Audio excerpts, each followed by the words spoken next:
Bonjour à tous, j'espère que vous allez bien et bienvenue sur mon espace de cours. Aujourd'hui, je vais vous présenter mon cours intitulé Le développement embryonnaire.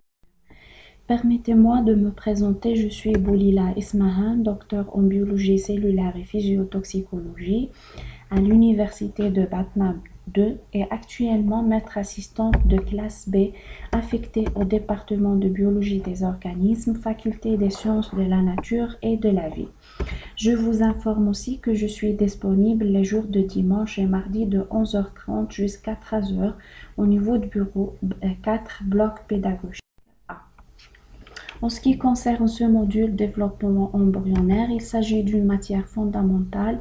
Il est dispensé pendant le S5 pour les L3, chaque mardi de 11h jusqu'à 11h, de 10h jusqu'à 11h30 et chaque mercredi de 11h30 jusqu'à 13h au niveau de la salle J2. Dispose d'un crédit 8 et d'un coefficient 4 et d'un volume horaire global de 90 heures. Il comprend 3 heures travaux pratiques et 3 heures de cours par semaine réparties sur un semestre de 16 semaines. Cette vidéo s'adresse aux étudiants de 3e année licence spécialisés en biologie et physiologie animale.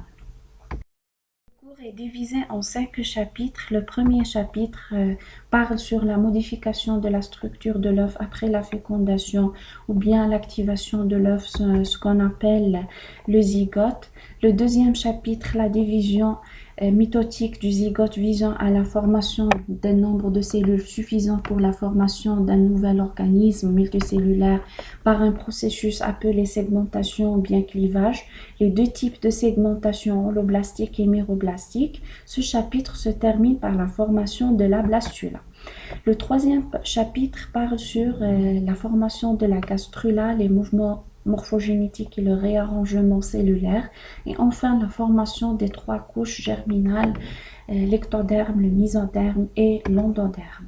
Le quatrième chapitre parle sur la transformation de la gastrula en neurula et le développement de la plaque neurale et des plis neuraux avec la formation conséquente d'un tube neuro-ectodermique établissant le système nerveux central de l'embryon.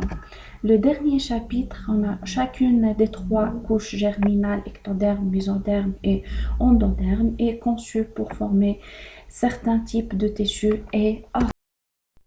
Concernant les objectifs d'apprentissage, ce cours de développement embryonnaire présente plusieurs objectifs généraux qui visent à acquérir les mécanismes cellulaires et moléculaires de mise en place des différents tissus au cours du processus de fécondation, de connaître les modifications de la structure de l'œuf après la fécondation, de acquérir les mécanismes cellulaires et moléculaires de mise en place des différents tissus au cours du processus de segmentation, de comprendre la différence entre segmentation totale et segmentation partielle chez les différentes espèces, de comprendre les diverses divisions morcelant l'œuf en cellules et ainsi la notion de blastomère, de comprendre le positionnement des 3 tissus primordiaux et les mouvements morphogénétiques, de connaître la mise en place du tube neural et des ganglions autonomes, et enfin arriver à en identifier l'origine de chaque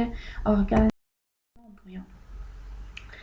Pour pouvoir suivre ce cours avec succès, il faut préalable de connaître les processus de myose et de maturation cellulaire, de maîtriser les étapes de la spermatogenèse et de l'ovogenèse, de reconnaître les étapes de l'embryogenèse des tissus primordiaux et mise en place des tissus primordiaux et de connaître les éléments nécessaires au développement embryonnaire. L'évaluation finale se fait à travers un examen final sur table et qui porte tout ce que vous avez vu dans ce cours pendant le semestre lors de cet examen qui compte pour 60% de la note finale. Une évaluation continue à raison de 40% restant, elle vous permet d'engranger des points tout au long du semestre par une interrogation écrite ou bien exposée, la participation pendant la séance et la présence. Le développement embryonnaire ou bien embryogenèse est composé de 5 chapitres de 5 chapitres s'effectuant successivement, mais dont les modalités peuvent varier en fonction de l'espèce. Le premier chapitre, la fécondation, le deuxième, c'est la segmentation, la gastrulation, ensuite la neurulation, jeunesse. Alors, je suis ici pour partager mes connaissances et vous accompagner tout au long de ce cours. Donc, suivez mon cours. Merci pour votre attention et à bientôt pour une nouvelle vidéo.